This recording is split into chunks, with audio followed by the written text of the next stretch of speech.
Support for I Hear of Sherlock Everywhere comes from MX Publishing, with the largest catalog of new Sherlock Holmes books in the world. New novels, biographies, graphic novels, and short story collections about Sherlock Holmes. Find them at mxpublishing.com.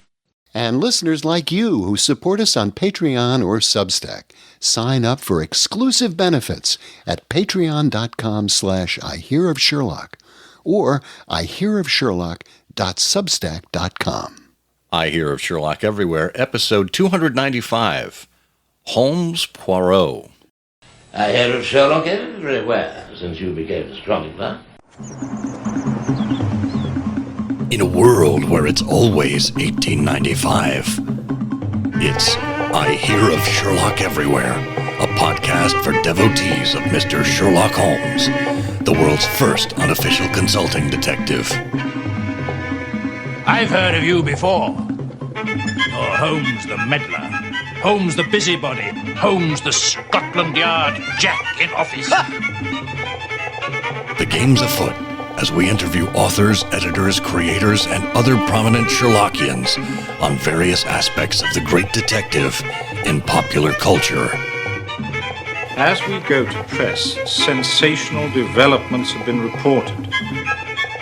So join your hosts, Scott Monty and Burt Wolder, as they talk about what's new in the world of Sherlock Holmes. You couldn't have come at a better time! I'm Bill Curtis. This is I Hear of Sherlock Everywhere. Now, here are your hosts, Scott Monty and Burt Wolder. Hello and welcome to I Hear of Sherlock Everywhere, the first podcast for Sherlock Holmes devotees where it's always 1895. I'm Scott Monty. I'm Burt Wolder. And Burt, do you have those little gray cells working? I do have my little gray cells working, Hastings. And I can tell that you have been eating eggs. N'est-ce pas? I say, begad, Poirot, how on earth could you know? Well, you have little bits of shell on your vest, and I perceive a small smear of yolk on your lip. Yucky, yucky. Well, this is going to be an interesting episode. We're going to be speaking with Baker Street irregular Jeffrey Hatcher and his writing partner, Steve Hendrickson, about a new play that is getting its world premiere in St. Paul, Minnesota in October. Holmes Poirot, bringing the two master detectives together. So it will be an interesting and I think insightful interview with the two of them. Just want to remind you that we do have a few other items in the show lineup today. We've got the canonical couplet, which is where we give you two lines of poetry and ask you to discern which Sherlock Holmes story we're talking about. And if you are among all the winners and we choose your name at random, you get to win a prize. So tune in to hear who is the winner from last episode's couplet and see if you can try your hand at this. We'll have a lovely prize from the I Hear of Sherlock Everywhere vaults. We've got lots of books and tchotchkes and ephemera and whatnot. We may even throw in an iHose sticker for our winner along with the prize. So a little incentive there to participate. So get your pencils out and be ready for that. We also have Madeline Quinones joining us for the latest installment of A Chance of Listening. Madeline has been kind enough to start this series for us where she does a review of other Sherlock Holmes podcasts. She gives you an idea of what else is available out there and how the quality stacks up to I Hear of Sherlock Everywhere, and evidently lures you away from this quality show with a capital K. We put the K in quality, Bert. I don't know if you knew that. I wondered what had happened to the K. You know, every time I spell knock knock, I just spell it starting with an N now, and this really helps me. Well, we should also remind folks that if you'd like to support the show, we do have two different ways for you to do that. You can do it on Substack or on Patreon. Each way helps us to do what we do in terms of production, research, hosting, all the costs that go into producing a podcast. This isn't free, you know. But if you, out of the goodness of your heart, decide to help us out there, you can choose whatever form works for you. And on Patreon, we have some gifts lined up at different levels. So check those out, see what works for you. And we also have ad-free versions of the show and occasional outtakes and bonus content for our supporters. So a little incentive there to get you to help us out. And Bert, I think you were instrumental over on Trifles in helping us get some more reviews of the show. You wanna punch into your review mode here? Oh, well, yes. What we were looking for on Trifles is the same thing we're looking for on iHose, which is your review. It would really help us. We would like to we've just done 400 episodes of Trifles, and I was really pleased to see a couple of folks respond to our charge and our suggestion that you can review our show using words like, your podcast has changed my life and renewed my will to live. And, that's the sort of feedback we want to encourage other people to join this madness. And you can do that on any podcast platform. Just scroll down, and eventually down there at the bottom, you will find something that says, review this podcast. And we would be really grateful for your comments because it helps other people find us. And we're so lonely. And that's basically, folks, just out of pity, even if you don't really enjoy it, if you're listening to me now, just out of pity, why not? Give us a break. It wouldn't kill you. In fact, I think that's a great motto for podcast reviews. It wouldn't kill you. That's nice. Well, I just discovered this on Spotify. If you pull up the podcast on Spotify and on the main page there, at least in the mobile app, there are three little dots next to the settings gear. If you press those three little dots, you can put rate the show in there and choose the number of stars you'd like to give us. Don't hurt us.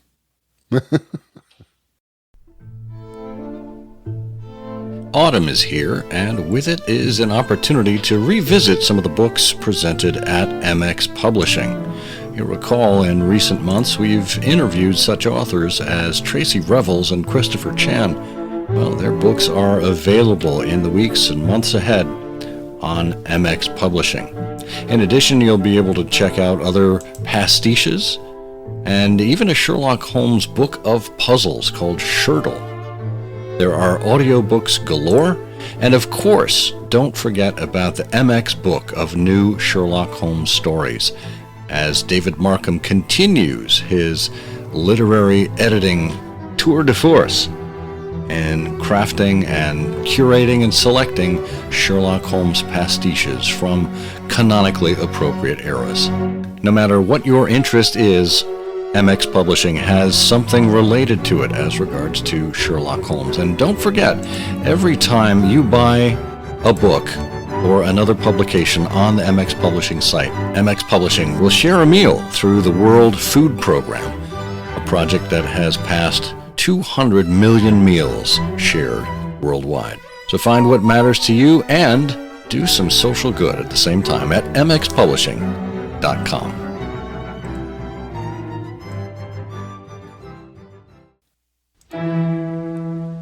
Steve Hendrickson has been an award-winning professional actor in New York, Los Angeles, and Minneapolis for over 40 years. He loves narrating general fiction, mysteries, young adult, and children's literature. Steve founded the production company Audio Visceral that's been producing audiobooks and audio dramas since 2015. 2 productions, Murderers, and 3 viewings have been Gold Award recipients at the Here Now Festival in Kansas City. He's a fiendish film buff who enjoys baseball, Aikido, Shakespeare, listening to old-time radio drama, swimming, and cycling.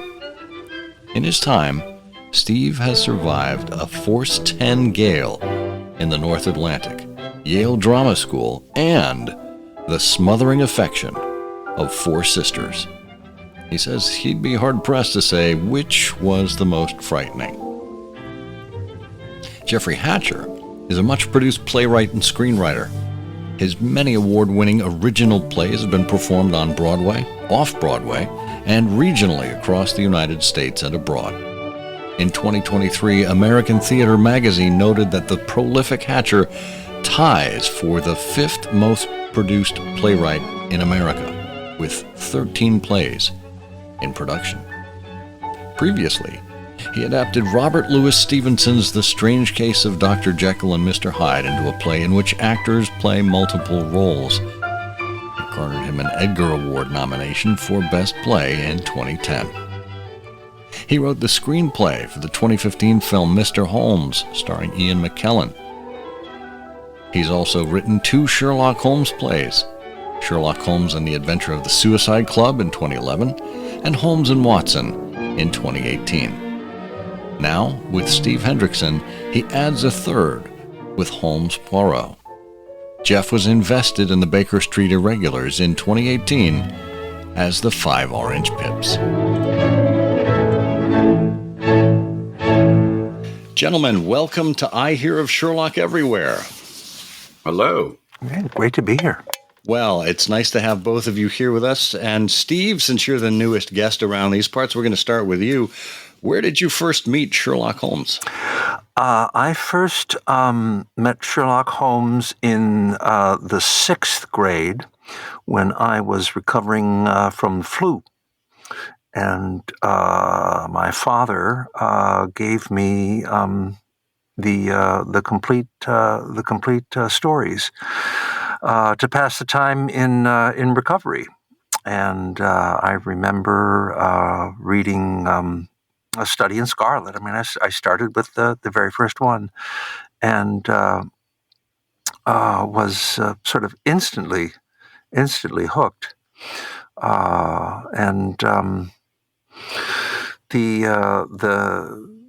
The next year, when I was in 7th grade, my family had moved to Madison, New Jersey. And I made an early friend in middle school, who I discovered was also a Sherlock Holmes nut. And there in 7th grade, this is hard to believe, but it is true. In 7th grade, every day we would come in having written a Sherlock Holmes parody, each of us, and we would trade them.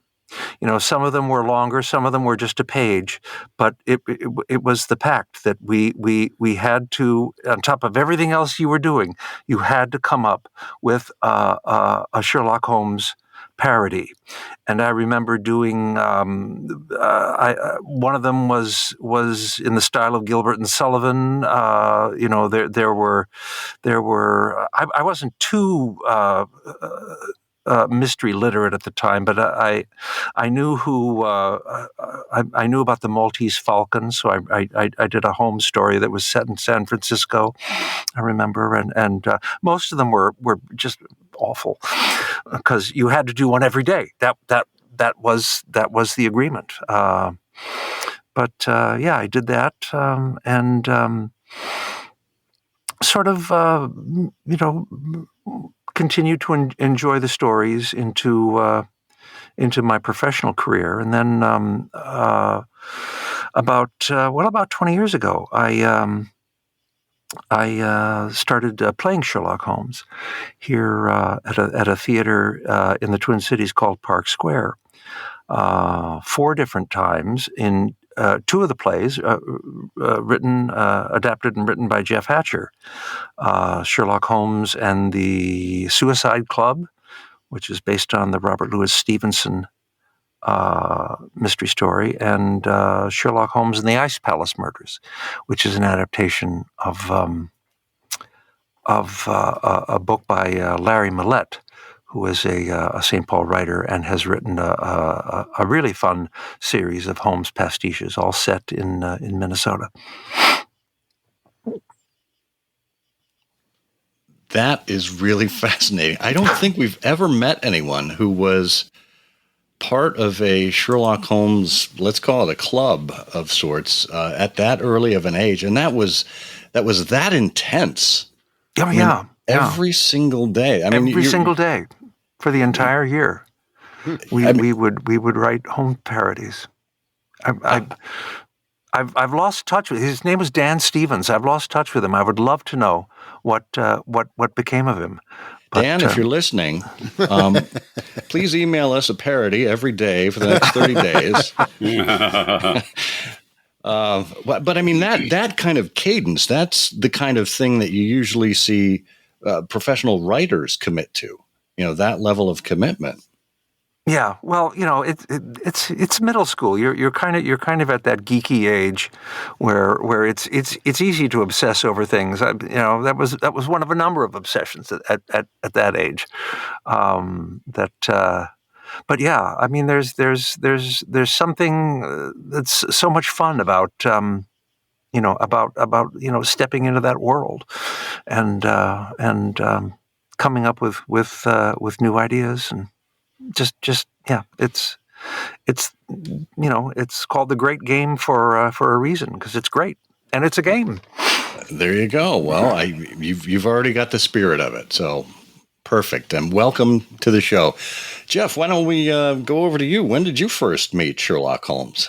Well, I can't say that my first experience with Holmes has the same texture and richness of Steve's. I was addicted to Classics Illustrated comics, and I stumbled onto A Study in Scarlet done by Classics Illustrated. And by the way, that suggests, I think, that if you find a novel or a short story that has already been turned into a Classics Illustrated comic book, it can probably be adapted to the stage or film or television. They've already done some boiling down.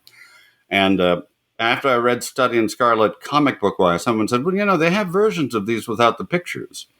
And so I went down to the Steubenville, Ohio Public Library. We're in the kids section, the children's section. They had these wonderful papier-mâché figures of Robin Hood and Galahad and Sherlock Holmes, and the inverted cape and hat. The cape is blowing in the wind, very, very dramatic. And then 1967, I was in Philadelphia, and my aunt took me to a bookstore, and I think that's the year the William S. Baring-Gould annotated Sherlock Holmes came out. And I really wanted that, it had all the illustrations, and my aunt had to call home to my mother to see if it was something that she could purchase for me. Was there something bad in it? Was $20 too much? That kind of thing.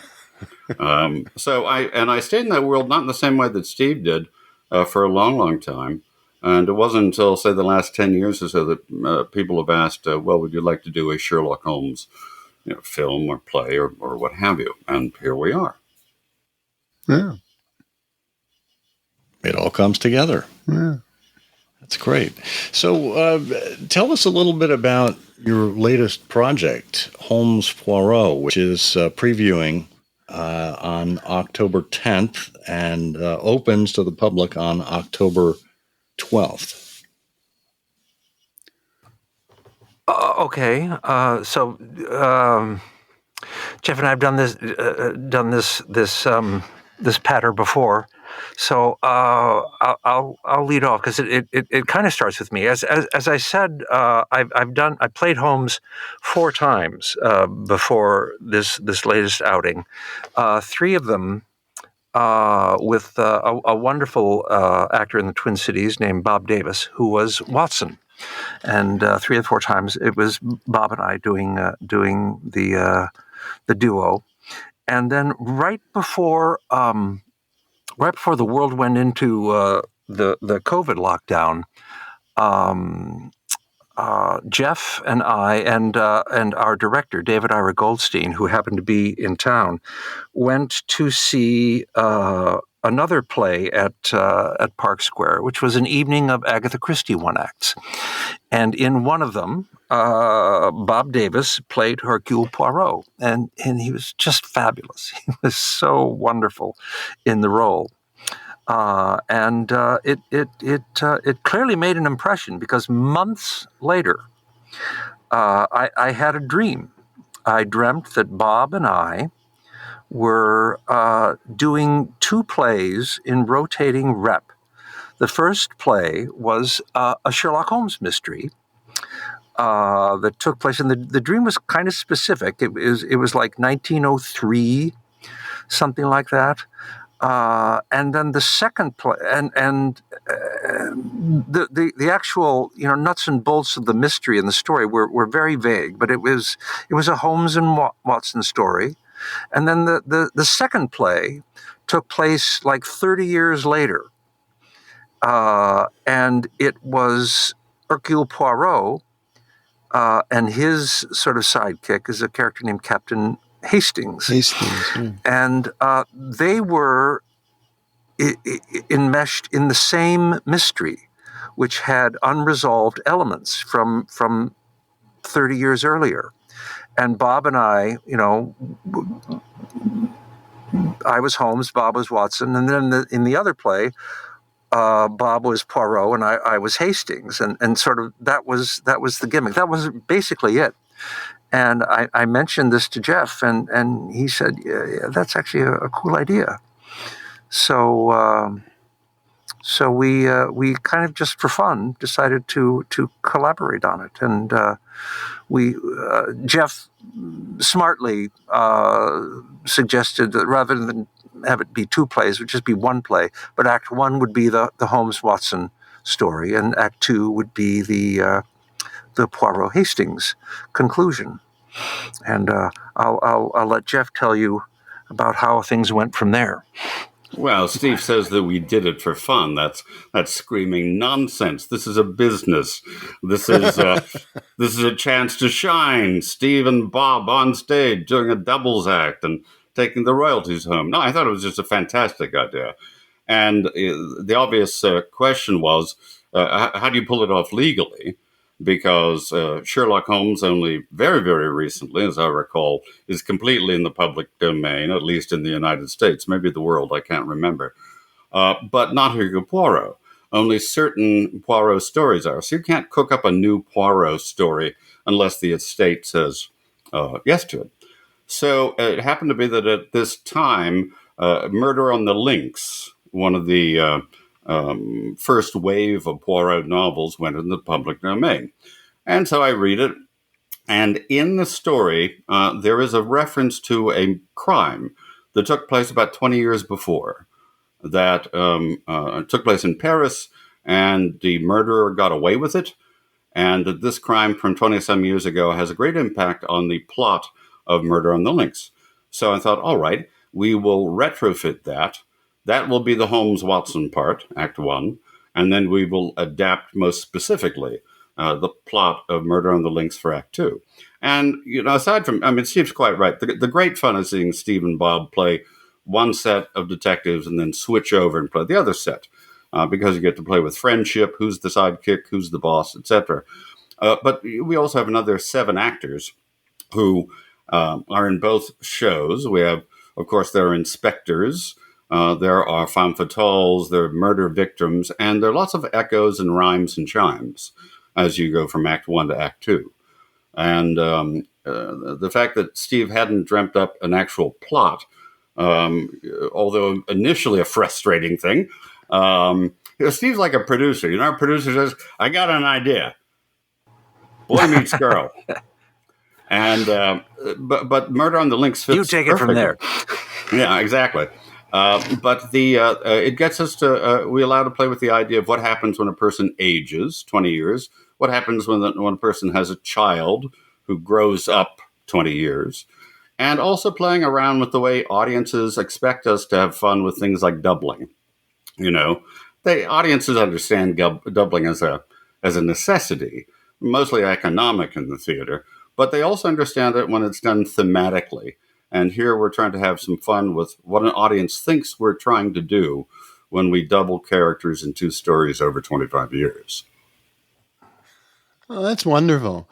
Well, and when you double the characters like that, you find that the audience is rooting for, the people who are in the double roles too, because they're delighted in recognizing them and then rooting for them and what they're doing.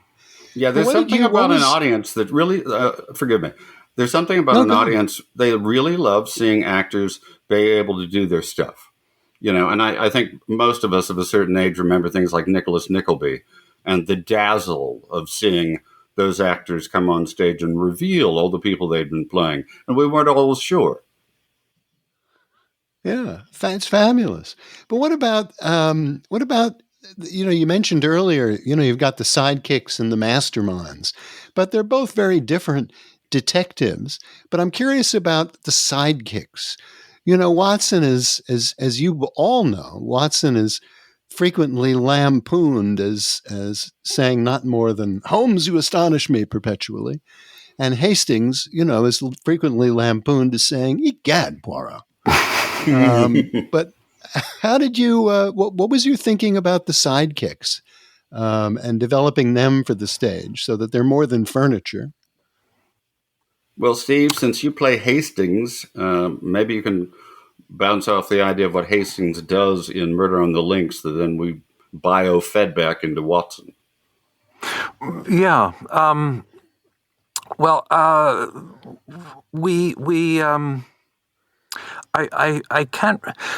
At the end of Murder on the Links, Hastings is rather taken with one of the young women in the story, and briefly entertains ideas about having a relationship, and that kind of doesn't happen, and we could say that he's a bit disappointed in love at the end, and we thought, well, that it might be fun to sort of have the same thing happen to Watson. So Watson is also sort of disappointed in matters of the heart, but in a different way. That sort of, so they have a bit more skin in the game, as it were, than just sort of being there. So that the detectives can have someone to talk to and bounce ideas off of. So yeah, they both of the sidekicks are deeply invested in the story beyond what would normally be their sort of function. As a sounding board. Yeah, so we do you have anything to add to that? Well, I would just say we catch Watson in Act 1 between wives during his widowhood. So he's in a particularly soft and sensitive place. And of course, there are all those questions of jealousy. People often cast aspirations at Holmes and Watson, etc., and say, well, what kind of relationship was this? But it's, as we all know, it's a terribly close relationship. If you don't get that right, then the pastiche or the adaptation isn't going to work. So both of them are, in effect, plots that threaten the coupledom of the detectives and their associates. Interesting. Something. Well, Watson was perpetually between wives, so we're fortunate that we had him at his in these breaks, because that's when he hung out with Holmes for the most part.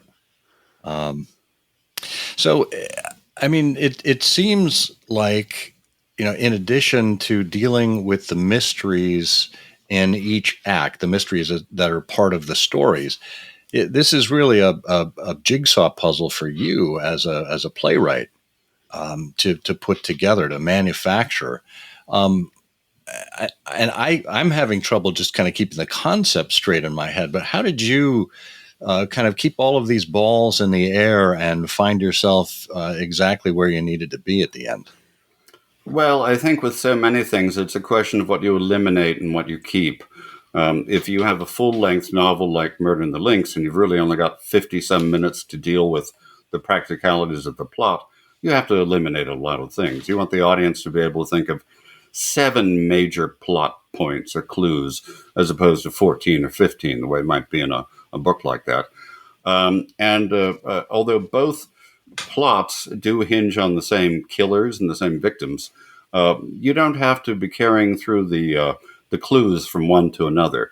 They're fairly discreet that way. but we do have mirroring. There are murders that take place with blades, and there are poisonings, things like that. So it really is always a question of reducing to the essentials as opposed to expanding into the more Baroque curlicues. It's such a wonderful concept, and I imagine it could lead to other similar crossovers. It's such a wonderful idea, Act 1, Act 2. What was your thinking about putting Poirot on stage? Because with Holmes, as you all know quite well, there's always this bit of Sherlockismus, where he has an astonishing deduction that baffles Watson, that really demonstrates his ability. But Poirot is, known for fussing and worrying about his little gray cells and sort of chewing at problems. I mean, do you have any issues in making Poirot a sort of a center, have him capture attention? Except, of course, I imagine there must be at the conclusion there must be a room where you bring all of the suspects together, and he baffles Hastings and reveals who really did it. What was he thinking, though, about Poirot? Steve, do you have anything on that?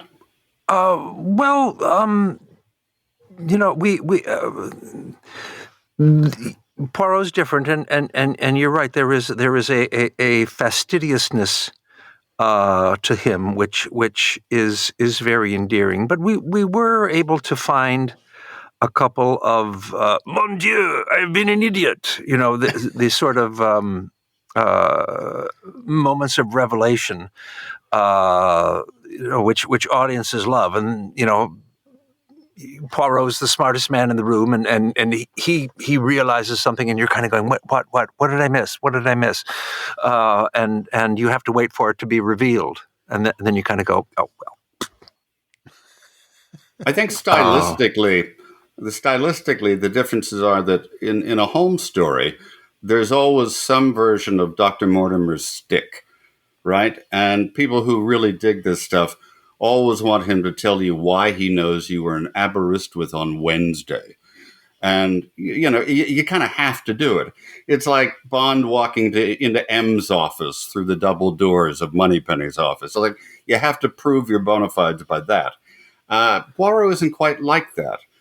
He tends to be much more discursive, much more, going through all the different possibilities. But again, you don't have the time for it on stage.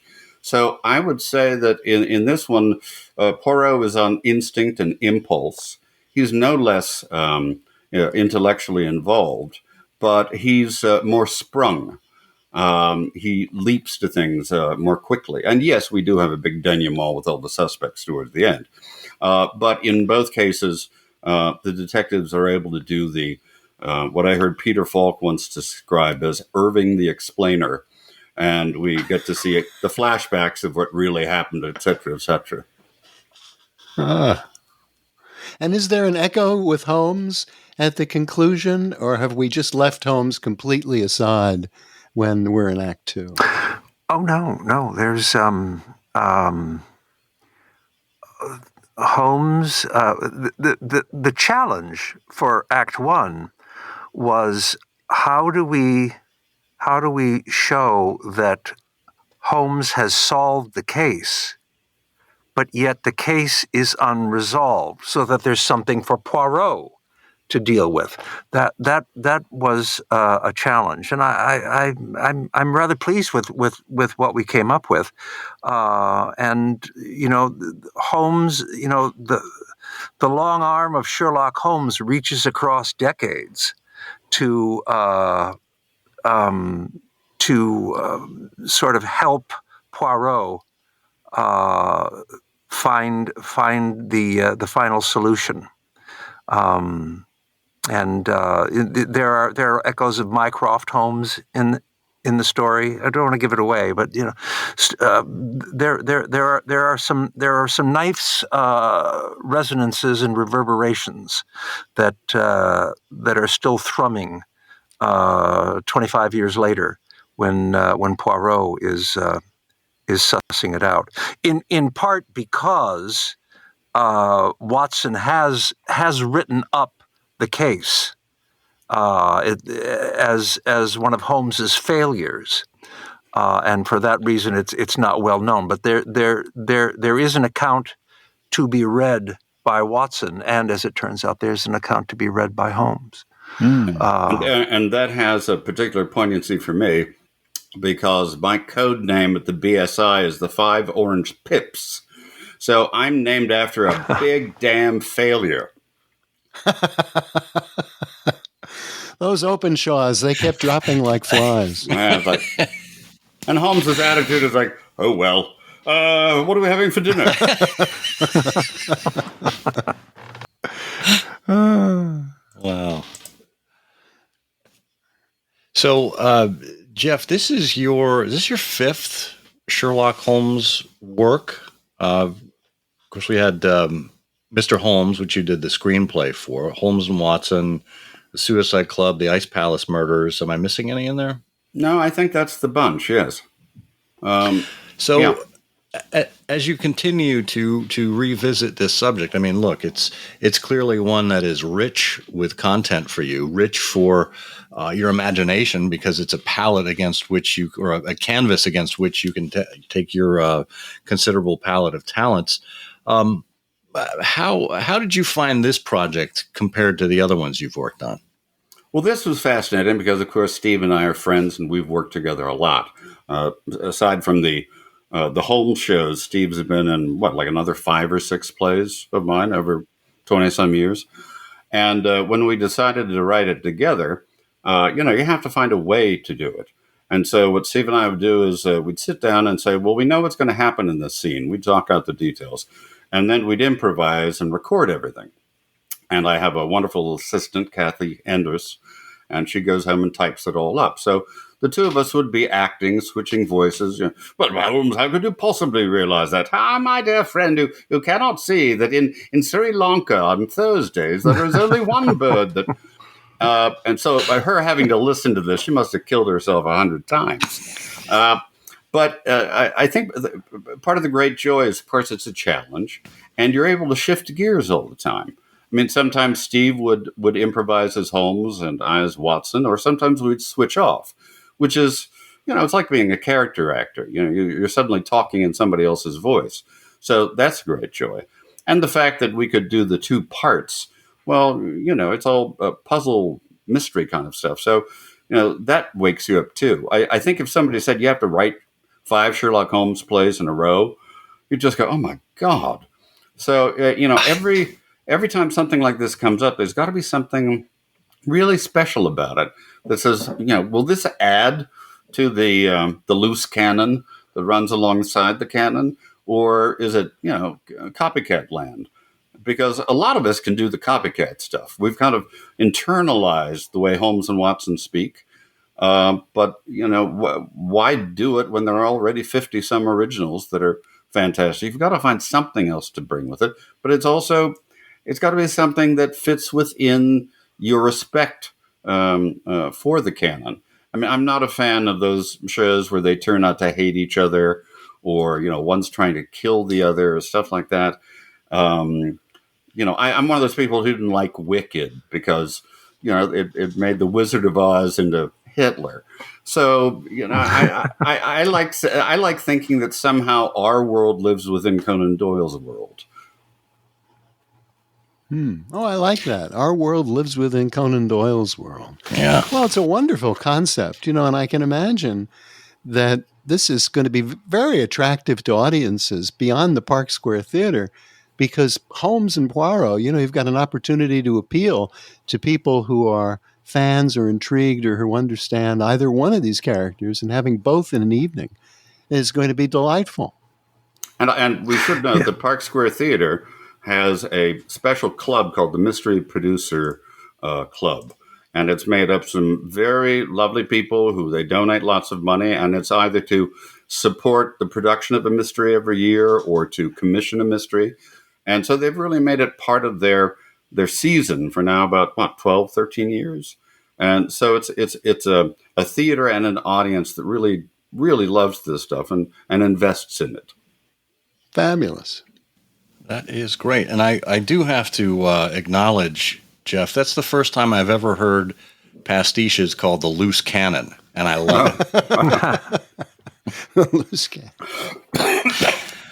Well, the play is Holmes Poirot. It is previewing on October 10th, opening to the public on October 12th at the Park Square Theater in St. Paul, Minnesota. If you are in that area, get yourselves a ticket. If you are not in that area, get yourselves a ticket to St. Paul and then a ticket to the show. It sounds like an absolutely delightful presentation. Well, Steve Hendrickson, Jeffrey Hatcher, thank you for joining us here on I Hear of Sherlock Everywhere. Thank you, Thank Scott. you for having us. Bert. It was great.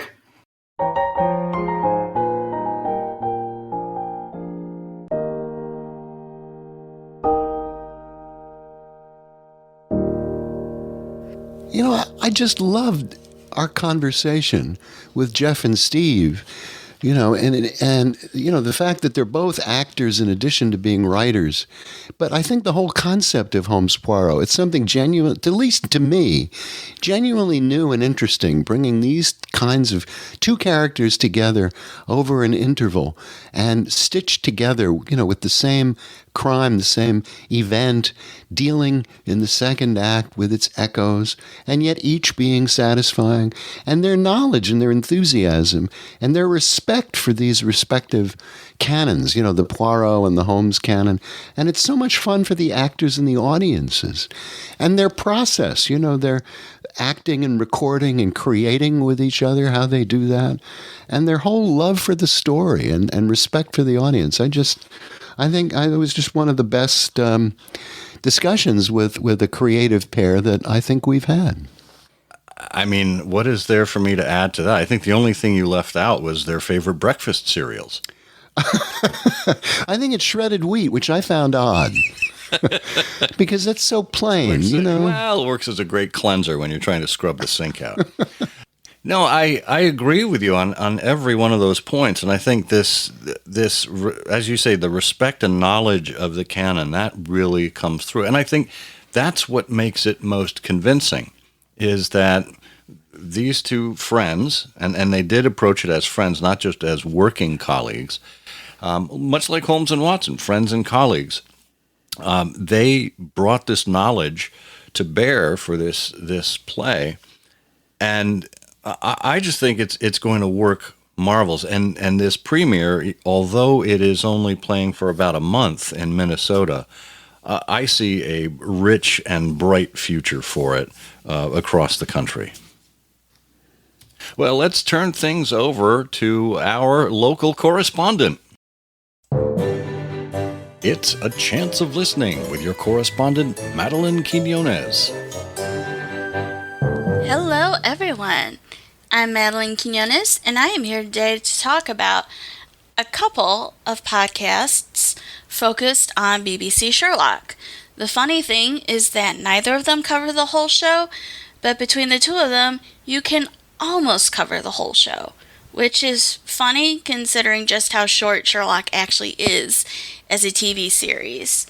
Consulting Sherlock is actually the first podcast to focus solely on Sherlock, and it turns out to be the third ever Sherlockian podcast, beginning in August 2011, a mere 3 months after the Baker Street Babes got started. If you'll recall the Elementary podcast I talked about a few episodes ago, this show was started by one of the hosts from the other show, Tabs.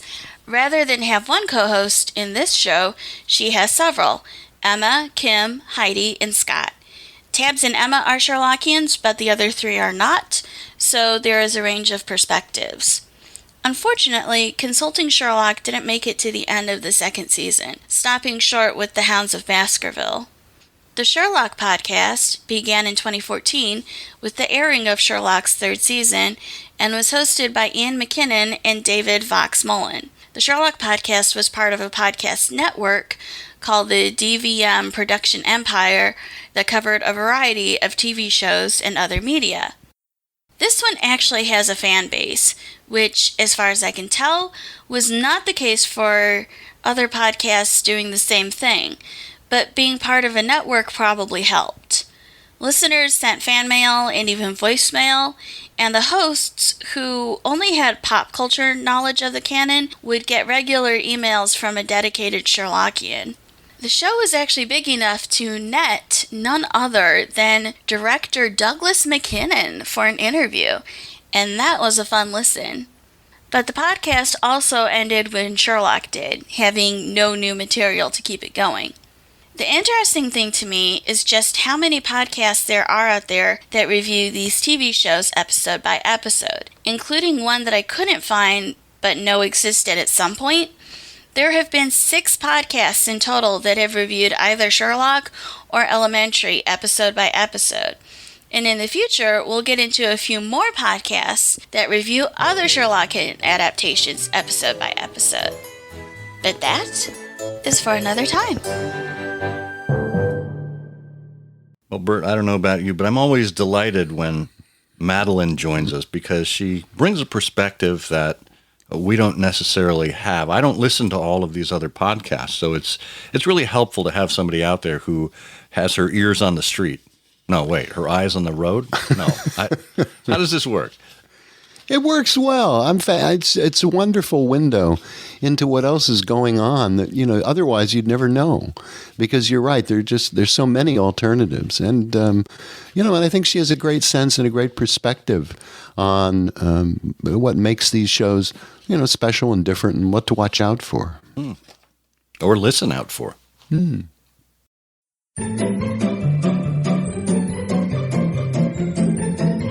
Well, you recognize those dulcet tones, of course. That means it's time for everyone's favorite Sherlockian quiz show. That's right, it's Canonical Couplet, where we give you 2 lines of poetry and ask you to put your little gray cells to work to determine exactly what it is that we're talking about around these parts.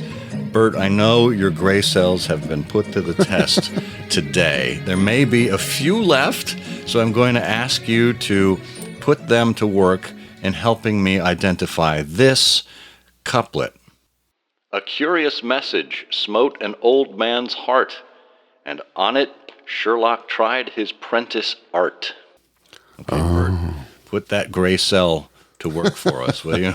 Oh, that's a great case. It's another one of these cases where there's been a theft of a great government secret, and Holmes is mobilized to save the empire. That's the case that involved the theft of one of Queen Victoria's favorite knitting patterns. It's the case Watson called the Blue Cardigan Plans. Oh, the pain. It starts in the middle of my forehead and goes directly back over to the base of my skull. That's what I call targeting. Well, surprise, surprise, you're wrong.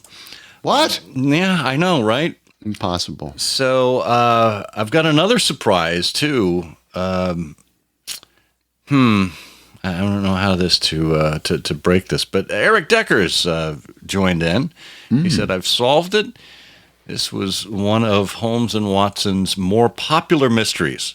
In it, they're asked to help lead the big dance number at the Catskills Resort, even though Holmes's father has forbidden him from associating with that scoundrel, Johnny Watson. It's the story Watson called The Adventure of the Dirty Dancing Men. Oh. Except that can't be right because nobody puts Shirley in a corner. Oh my gosh. R. And Eric says, so it's more likely The Adventure of the Dancing Men. Good grief. Sorry, Eric. While that was creative and was actually very funny, that's not the answer we were looking for. Well, the answer we were looking for was the Gloria Scott. The prentice art would be the clue there. And, of course, the message in the old man. That is what Hudson sent to Trevor Sr. So we do have a few people here who were able to respond, although I did note at least one other entry that said the Dancing Men there. So, Eric, you were not alone. But we did have a number of people who wrote in with the Gloria Scott, so we're going to bring out the big prize wheel and give it a spin. and it is going around and slowing down and landing on number 33. 33, and that looks like it is Michael May. Hey, congratulations, Michael, from Dubuque, Iowa, where the late David Hammer practiced law, as Michael tells us. So it's nice to have an Iowan here. Well, let's get ourselves ready for the next canonical couplet. And just a reminder, you'll have a prize from the iHose vaults if you are the one selected for this one. Peculiar troubles rock the empire's seat when Mycroft condescends to Baker Street. If you know the answer to this canonical couplet, put it in an email addressed to comment@ihearofsherlock.com with canonical couplet in the subject line. If your name is among all of the correct winners and we choose you at random, you'll win. Good luck. All right. Here we are. How did we do this? Good question. Well, as much as I question our judgment at the end of every show, I am pleased to say that we are just disillusioned, just zany enough to be queuing up another show. So stay tuned. I think next time we're going to head back to the confines of World War I once again. A mystery. Well, this is the rarely mysterious Scott Monty. And I'm the overly bookish Burt Wolder. And together, we say, the game's afoot. The game's afoot. I'm afraid that in the pleasure of this conversation, I am neglecting business of importance, which awaits me elsewhere. Thank you for listening. Please be sure to join us again for the next episode of I Hear of Sherlock Everywhere, the first podcast dedicated to Sherlock Holmes. Goodbye, and good luck, and believe me to be, my dear fellow, very sincerely yours, Sherlock Holmes.